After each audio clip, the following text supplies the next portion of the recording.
Hey friends, welcome back to the Aligned Lifestylist. I'm Corey and I'm so glad you're here. If you're coming back, thank you for coming back. And if you're new, welcome. We are talking today about some things that I hope will really open you up to where maybe you're getting in your own way. So I'll get into that in just a minute. But for those of you that are new, I work with people with their human design and their body's chemistry with hair analysis. And I take the energetics and the chemistry and say, here's where your body's off balance. Here's where your spirit's off balance. And it's really fun to work with people because sometimes just a few tweaks will help change that. And so today I'm going to do a solo episode and we're going to talk about some things that have to do with maybe where you can make some tweaks that are going to drastically change outcomes. Um, Oftentimes I've got right now it's every other week about that I have a new practitioner on that you haven't met yet that's going to talk about their what they do. So if you're new, go back into the past episodes and see what piques your interest. So many amazing women that I get to meet that have amazing gifts that are truly out helping the world and helping the collective. And so if you are looking for help in mind, body, spirit, this is the place to be. So I pulled a card. I'll get to the card in a minute because as you know, if you've been here before, I don't look at the card prior to what I plan. And then when I plan what I'm going to talk about, which is usually like 5 minutes before because it's been on my mind all morning, then I look at the card. It almost always does it go hand in hand with what we're talking about. So we'll see what today's card is in just a few minutes. But I wanted to share with you an experience that I had this week starting our first wisdom circle. So if you're local to Salt Lake, we do events at the Being Human space, and it's a beautiful community space. And we decided to start doing free or donation only um, wisdom circles. So it's called Gather a Wisdom Circle for Women. And you never know how things are going to turn out the first time. And so I wasn't apprehensive. I just was like, well, we'll see what happens. And so we had a few ladies come and we only had two people come, which was really amazing because I feel like all three of us had really great breakthroughs. And it was just fun to be able to chat and not have anyone tell us the answer or to just be able to speak about what was on our heart. And then we had to really kind of think and dig deep. But the purpose of it is to bring breakthrough. And so in a wisdom circle, there are questions, and we go around the circle and ask the questions, but no one gets to respond. No one gets to solve your problem or give you a solution. And then afterwards, if you choose to speak with one another, there's some even further breakthroughs that happen. But the purpose of the wisdom circle is to just open your awareness. I believe the first key to anything you're trying to change, healing you're trying to make is awareness. Like where am I feeling this? What actually is it? Where is it coming from? Is it old? Is it present?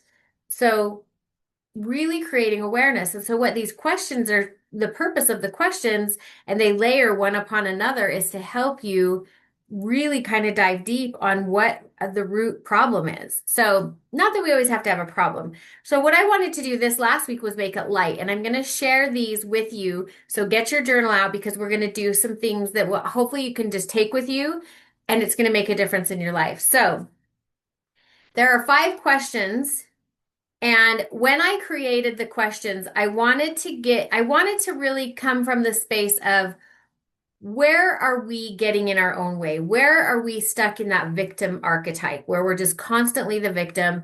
Everything's happening to us, or I can't do this because of this.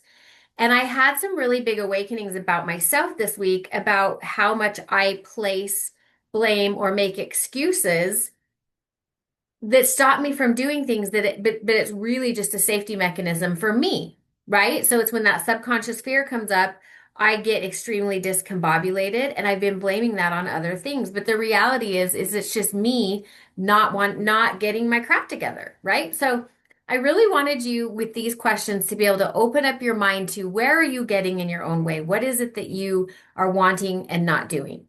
So, as you know, human design is my most favorite thing. So, we'll probably talk a little bit about that today and how we can integrate that. I haven't really planned that, but we'll see how it pops in. But grab your journal, something to write with. And question number 1 is lately, where in your life have you been feeling like something is missing? So, you might need to pause this and really think about it. Really take the time. Don't let like when I created these questions, I knew what it was. Like for me, it was fun and adventure. It's like I'm complaining that I'm bored or there's not enough fun. And in my human design, I had one of my main gates of purpose is to create happiness in life. Like just living life is happiness. And so I have a lot of stuff in my energetic field about sunshine. Like sunshine is really, really important to me. And when it's not sunny, it tends to affect me a lot. So understanding that also from my variables in my human design helps me know, oh, this is one of the reasons I struggle at certain times of the year is because I literally need my environment needs the sunshine. And so I thrive if I wake up and it's sunny, I thrive. And so what I started to realize is that I was making excuses to not do things because the weather wasn't good enough or just whatever it was, or just blaming it on other people like, oh, I don't have enough of this or this person didn't do that and this is making it hard for me. And it's really all just me. So really think about that. Where have you been feeling like something is missing? Because that was my thing, is I'm just like I've lost that like fun, zest, happiness for life, like on a daily that I had, and it's ebbed and flowed throughout my life, but that's when I'm in my true self, 100%. So think about that. Lately, where in your life have you been feeling like something is missing? And then we're going to add on to that with question two, which is when do you notice that feeling the most? What's happening in those moments? So when you're thinking something is missing, when is that? Does it happen after you've been with somebody? Does it happen when you're at home? Does it happen at work? Does it happen all day long, every day? When do you have that feeling that something is missing? When is it? Because what I like to do when I work with people is work with patterns. What are the patterns? What's consistently happening? What consistently keeps showing up in your life? If we can recognize the pattern, we can break the cycle. Okay, question number three. Have you had any moments where you realized more clearly what actually might be missing and what sparked that? So for me, going back to the fun thing, it's just I've just been like, eh. And so sometimes one of the things I love about epigenetic hair analysis is it can tell you from a nutritional basis and a systematic basis what's going on in your body. So for me, I tend to be low on lithium a lot. And so I take a lithium supplement that's just a plant-based supplement, and that really helps me with my mood. So it's not a mood thing, it's just a like being stuck. It's kind of like when you're at the verge of the next growth spurt and you just are like, it's almost like you're subconsciously holding yourself back. So think about that. What sparks that feeling of what might be missing? And then question four, if you sit with it, what do you think you're really needing or longing for under that feeling? I keep hearing a noise and nobody's here. Anyway, if you sit with it, what do you think you're really needing or longing for underneath that feeling? So, what are you longing for? Like, I think for me, it's just freedom. I've done so many things to make my life have a lot of freedom in it, but I haven't been taking advantage of that, right? So, just the freedom to get up and go and do something. I tend to sometimes get too much in my head about why I can't or why I shouldn't. And that's some of the things that I want you to really focus on is, and we're going to talk a little bit about this at the end, is where is your programming getting in your head? Like where are you saying, no, I can't really do that, but it's not you, it's programming, right? So we'll get into that after we get done with the questions. So question four, if you sit with it, when do you think you what do you think you are really needing or longing for underneath the feeling? So everything comes to feeling. So if you're feeling sad, angry, frustrated, lonely, bored, resentful, all of the things that would be like more negative emotions, what is underneath it? What's causing it? Is it a person? Is it a place? Is it your environment where you live? Is it environment where you work? Is it the fact that you're so busy and you're never taking breaks? So what's causing the feeling that you're feeling? Question five is what would it look like to begin making space for that in your life, even in a small way? So now that you've identified what's missing, what's it going to feel like, look like? Like get in your body and really feel the feeling that if that missing thing is there, what does that feel like? Because you want to get your nervous system to identify with this feels good, this feels calm, this would make me happy. And you need to visualize it so that your brain does not know the difference between what is true and what's false. So if you continually visualize that your life has this or that you want this, it's not like fake manifesting. You still have to do work. You still have to take action. You still have to be in a specific energetic field to attract what you need. But you can start to visualize it, which changes the way that your brain thinks and creates things, and it changes possibility. So if you're struggling with something and you're like, oh, that's just not possible, the more you visualize it, the more you're exposed to people who are expanders for you that can show you that anything is possible or that the thing that you're thinking about is possible. When you are exposing yourself to that, it helps expand your own brain to go, you know what? Anything's possible. So start thinking about what that would look like and what that would feel like if you were able to make space for that thing that's missing. So I would love you to share in the comments if you want to what is missing or what kind of epiphanies that you had, but really sit with it. I will add the questions into the show notes so that if you're driving and listening to this, you don't have to go back and find it. You can just go into the show notes and the questions will be there. Because everything that I do, I really want you to get something out of. I want you to enjoy the podcast. I want you to learn something new, but I want you to be able to facilitate change. Most of us listen to podcasts and read books and do all the things because we're trying to find an answer, right? One of the big things that I want you to really understand is the answer is in there. You hold the answer to everything that you need, but oftentimes other people validate those answers for you. So you may be feeling like, "Oh, I need to be doing this." And certain books, podcasts, people, interactions, things that happen are going to say to you, "Yes." Now, as we take that to a human design standpoint, those of you that have sacral manifesting generators, even though some of you are emotional and have different authorities, you still have that sacral immediate yes, no. You're just not going to act on it if you're emotional, right? So I have the immediate yes, no that says, yes, this is for me.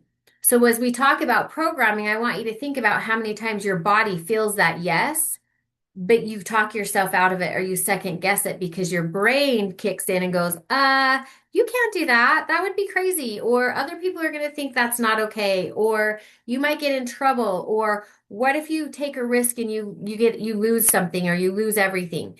So the logic will always come in after the feeling, but you have to remember that your spirit, your inner guide, knows truth for you all the time. And it's always going to tell you the truth if you start to listen to it. But most of us have stopped listening to it.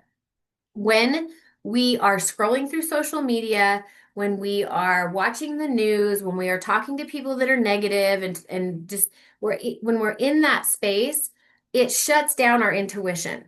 So the more that you are scrolling and getting scared, or you're perpetuating, like trying to get people to see your side of things, we have to become on one team, right?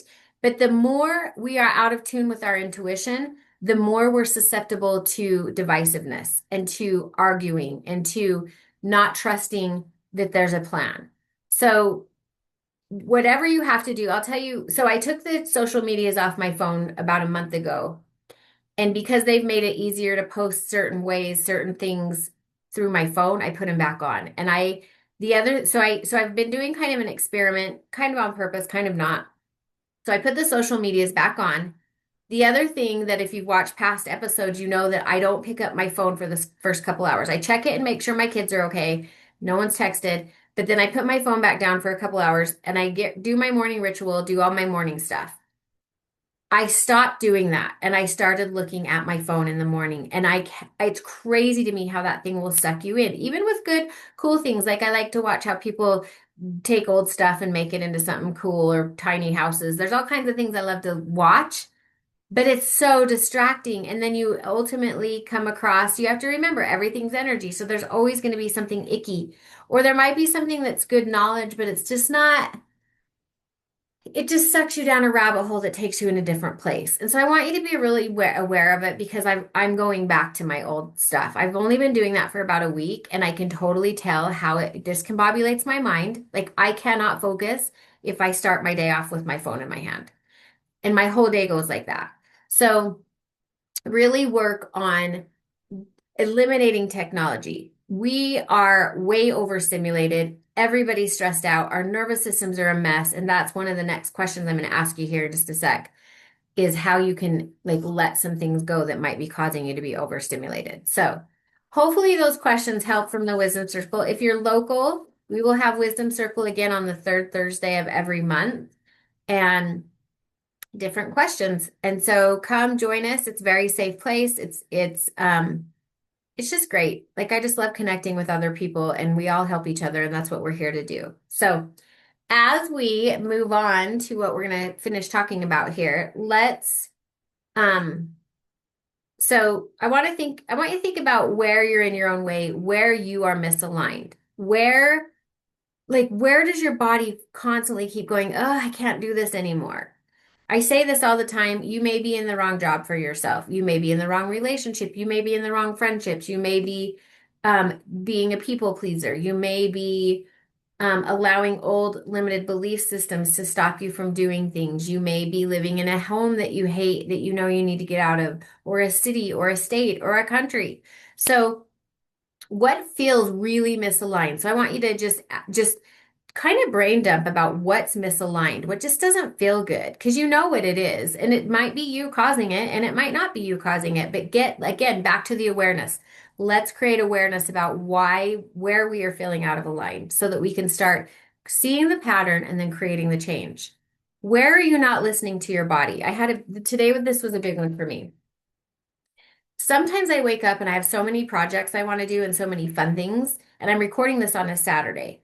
So I had all these things I wanted to do, but I was just tired. Like I couldn't get myself going this morning. I was tootling around the house, out in the yard, slow motion. I'm still a little bit in slow motion. And I thought, I'm just not going to really worry about doing all these projects. Like I really want to get them done, but I just was not feeling it. And that's one of the things I've learned is if I'm not feeling it, like if I'm having to push or force, or I'm just tired and it's just the energy's not there, to learn to trust that. So where are you not listening to your body? Where is your body screaming at you? This is where health symptoms come from. If you are somebody who's been trying to lose weight, you're struggling with sleep, you have autoimmune, you have any kind of symptoms, lots of inflammation, gut issues, those are all coming from your emotions, your nervous system from the busyness. So your body is always trying to give you signals, and there's a link to every part of your body. Every system has a link. Your digestive system is linked to certain energetics. Your liver's linked to certain energetics. Your brain's linked to certain, meaning chakras when I say energetics. There's so much that's interconnected with your physical body and your energetic body. That's why I love human design because it teaches you how to be in the world. If you're a projector and you're working at a 9 to 5 job, you are not meant to do that. That will burn you out so fast. And then you'll be unhappy. You'll feel resentful or well, you'll feel bitter. And but if on vice versa, if you're a manifesting generator and you're not working enough at something that you love, it has to be something that you love. If you're in the wrong element of work or anything and it's not lighting you up, it is wrong for you. It will drain your system. But back to all the physical symptoms, they're all coming because your body's saying to you, listen to your gut, listen to your heart, slow down, slow down. We're literally going to be forced to slow down because our bodies cannot continue to take all of the input that they're taking. And so if you're feeling overwhelmed, discombobulated, just like I don't even know how to function in this world because that's a big feeling a lot of people are feeling. This is our body. Our bodies are going to have to evolve, but we have to get back to just slowing down, right? Taking care of our body, like resting, giving our body rest when we need rest, giving it the food that it needs. One of the interesting things that's come up a lot, and it started with kids, I started noticing kids don't want to eat food. And then I started noticing in conversations with clients and just with friends and stuff that none of us are really eating very much anymore. And it's so interesting to me, but my gut says That means that we need nature more than anything because we can get nutrition from nature, like touching the grass with our feet, the sunshine shining on our skin. All of those things help enhance your nutrition. So if you're not getting outside daily, you got to do it. You got to get outside. It's like imperative for your health. So think about where you're not listening, where you are causing the misalignment because of that. And then what I'm going to give you is a couple of little homework assignments for this week. Um, so, three things that you're doing in your life right now that are because of programming. What are you doing consistently? It could be on a daily basis, it could not be that consistent. But these are the things that are holding you back. They're stopping you from listening to your inner guide. So, three things could be you're being too busy, most people that are super, super busy and don't need to be, it's an addiction. That you're just addicted. Your nervous system is addicted to the go, go, go, go, go. Some of us get addicted to drama. Like we get into relationships where there's always drama and we don't know how to function without it because it feels correct to our bodies. So that could be something that's coming from like deep, deep, deep programming if you grew up in a home that was really unsafe or a lot going on that you could be addicted to that. So, what are three things that your programming is causing a problem with, right? So, would it be I'm being too busy? I have to be busy all the time. A lot of time that is avoidance because when we get quiet, we don't want to hear what happens in our mind. And that's where the true healing comes, is being alone and being quiet. Being a people pleaser and saying yes when you don't want to say yes. Not doing things that light you up because you feel guilty or you were told, people don't get to do that. What are the things that are coming from something other than you, from your past, from your childhood, from societal program, religious programming, all of those things? What is it that you're doing consistently that is holding you back because you're doing those? And I want you to identify three of them. And then what can you make space for to change those? It's not going to happen overnight. Again, the awareness is a big part of that. But what can you start to do to change that? So the busyness could be I'm going to commit to 30 minutes a day where I have nothing to do. That could be first thing when you wake up. It could be, and when I say nothing, it means no TV, just sitting, just being quiet. Or it could be doing a craft or something that you love to do. The other night I got out Mod Podge. I love Mod Podging things, and I haven't done that for a million years, but I'll have to show you on the sometime what I Mod Podge. But um it's just there's very few things that shut my mind off because I'm always coming up with ideas. And doing crafts does, and gardening does, and yoga does, or just literally being out in nature, hiking around in nature. So find what it is that you can do to kind of counteract the programming. So if you're busy all the time, what can you do that takes you out of that busy state, that teaches your nervous system it's okay to calm down? Painting, anything you're using your hands that's creative is going to help calm your nervous system down. And you're here to create. So if there's something that you've had on your mind that you want to do it. Another thing you could do to make some space and take some small steps is start being aware of where you are people pleasing. Where are you saying yes because you don't know how to say no, or you're afraid you won't be liked or loved because you didn't say yes. Remember, I've talked about this before. If you've ever done human design, an individual chart with me, you've probably heard me say this, but if I use this a lot with manifesting generators and generators who have sacral response. And I use this analogy because what you have to remember is everything is on purpose. When we're listening and we're in this collective energetic field and we're following what our intuition says, it leads us to the right places and the right people. So if you were a sacral generator, a manifesting generator, and I called you and I said, "Hey, I have to move tomorrow. I need some help. Can you help me?" And your immediate instinct was no, right? And if we were really, really good friends and your immediate instinct was no, you would immediately after that go, "But I have to because we're friends. I need to. I should. I got to do it. I can make it work." But your first instinct was no. So that's where we get caught up because we, especially as women, have been taught to do and do and do for others. It's where we get value. We're good at what we do. We're able to do a lot of things. We're organized. We're pretty amazing. But we're programmed to say yes because it's what got us accepted. It's what made people like us. It's what felt sometimes for some of us felt our cup. If we were kids that constantly got patted on the back for doing things, we're trying to get that response again, like, oh, I want everyone to think I'm amazing because I can do all these things. So start being aware of where that comes from, okay? So if I ask you to move and your initial instinct was no, like you, if you're a sacral, if your authority is sacral, you will know immediately if it's a yes or no for you. So what you need to say, if you have an emotional authority, okay, you have still that sacral, you have the but the emotional authority would need to be like, you know what, let me get back to you. I'm not sure that I can do that. But if you're a sacral, full-on sacral authority, that's your answer. And the reason that I want you to understand this is with the energetics of the collective is this. If you say no to me, that allows you to go and do what it is that you're meant to do that day. But what it does to me is it makes me have to ask someone else. And maybe that someone else that I ask has a message for me, or I just need to be in their energy, or there's something I'm going to learn from them, or something's going to happen in that situation. And so what we don't understand is that when we're being enabling or codependent or just doing everything because we should, we are actually breaking the energetic connection for ourselves and for other people. And so that's where you can kind of start to practice that and take the guilt away because so many of us just do things out of guilt.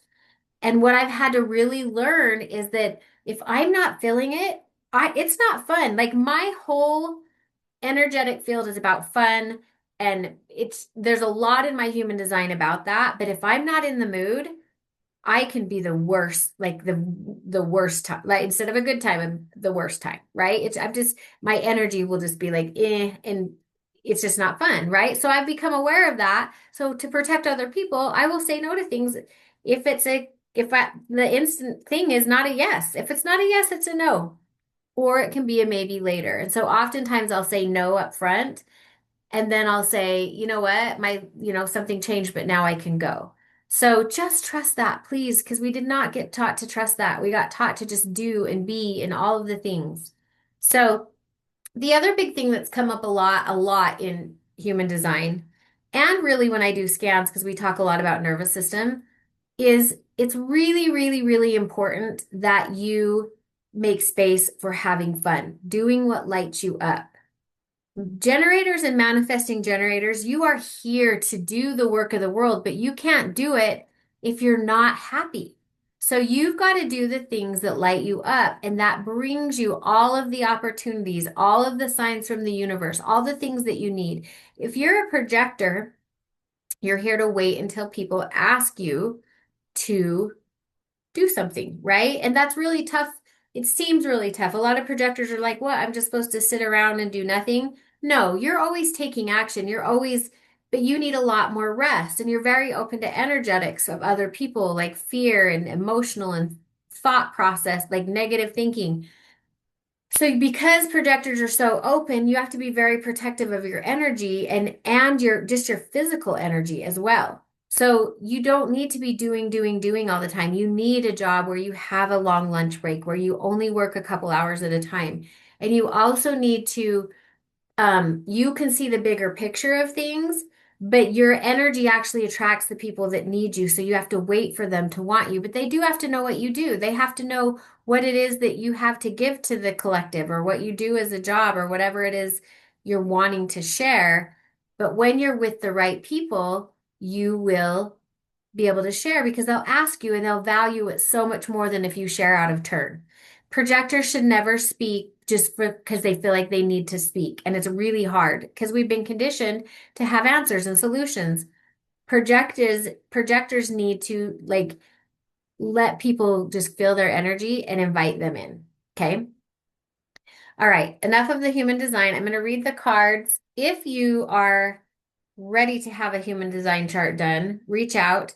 My favorite thing to do is really just to do alignment sessions because then we can decide, do we need to start with a scan? Should we actually do a little bit of your human design in an alignment session because it helps me understand how your energy works so that as we're kind of making a plan for what needs to be changed, I understand how you operate, like what your operating manual is. So we don't go super deep into your human design, but if you continue working with me, then we go deeper into your human design on purpose. We can look into career stuff. We can look into all kinds of different things about you, what your environment is, how your body digests food. There's so many different avenues that we can go down, but it's really important that you understand the basics of yours and practice that for a while because it takes practice to deprogram. Okay, let's read our card. It is Awakening the Genius, and it's from the energy of sound. So that is communication, creativity, listening, being heard, writing, ideas, sharing, and vibration. So we'll see how this ties in. The key concepts are the spirit of creative expression, bringing forth new information, birthing, knowing that your ideas matter. The ancient Greeks believed that each person had a specific genius that acted like a spirit guide, inspiring you with new ideas to further your evolution as an individual, as well as as well as an evolution of all humanity. You could say that genius is part of creative expression, and when you tune into it, amazing things happen. When your genius awakens, you realize that you do not have to do everything yourself. You have an inspired, dedicated, wise helper on your side. Today, can you imagine cultivating a playful relationship with this extraordinary spirit? If you can, you'll recognize that you don't have to solve every problem with only the knowledge, memories, and experience you have already accrued. Your intellect, in this case, serves as a channel for the spirit of genius and can filter in new information. How you forge this connection is to get out of your own way. Okay, I did not pick this card, but that's what we're talking about is where are we in our own way, right? So, magic. Simply allow it to work through you. The word genius comes from the Latin word gesnere, meaning to bring forth or birth and shares the same root word as generate. You are at this moment about to give birth to a new mode of expression and a powerful one at that. Commit to partnering with your genius, and the only deep satisfaction and success will result. Today is the day when your inspired ideas matter. Okay, so there was a lot of talk about awareness and where are you getting in your own way? And I love the whole concept of tapping into that genius spirit because again, you're part of the collective. The collective holds all of the answers, right? And so all you have to do is tap into it. And sometimes it's hard. It takes practice, it takes trust. For some of you, you might be new to that and it sounds a little weird and woo-woo, and that's okay. But just trust that you are being guided, you're being shown, you're being taken care of. We are the one that get in our way. We're the ones that stop momentum from moving forward because we get scared or somebody tells us something that makes us shut down. Somebody said, makes us feel like we're not enough. Most of the damage we do is ourselves, what we think about right up here in our head.